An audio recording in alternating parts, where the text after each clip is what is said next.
All right, so I see a lot of people like trying to, say Jake Paul did a good job and blah blah blah.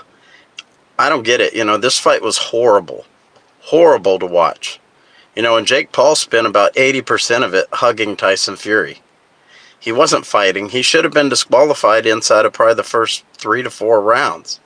And I don't see how a ref can take a point away from him for excessive holding and then allow him to do the same thing for the rest of the fight. I know there's pressure on the referee not to disqualify Paul, given that there's a lot of people in attendance and whoever was unfortunate enough to pay for this. And I see Jake Paul like thanking people for tuning in and whatnot. He should be apologizing to everyone that watched the fight, because he did not fight. He came there and tried to stall the fight, throw a few punches, hug, and he did this in both of the Woodley fights as well. I mean, he knocked out Woodley in the second fight, but he hugged Woodley nonstop for both of those fights. He wasn't fighting.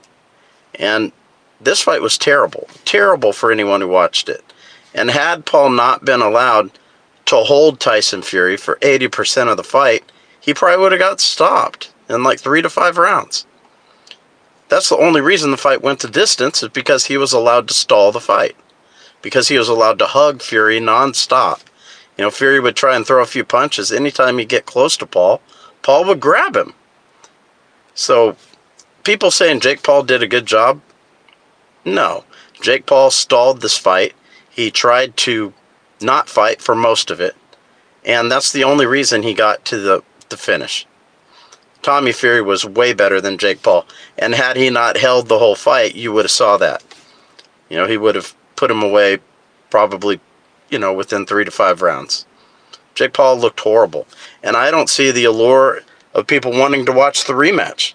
Because unless Jake Paul comes out there and holds Tyson Fury again, Tommy Fury, he's going to get beat up. So I think the allure of Jake Paul is kind of gone. People have seen the whole point of watching him was waiting to see him lose for most people, and now he's lost. So that's one of the good things about this fight, is it's kind of a way to get rid of Jake Paul. Unless he can go out there and get Tommy Fury to lie down for him in the rematch or something.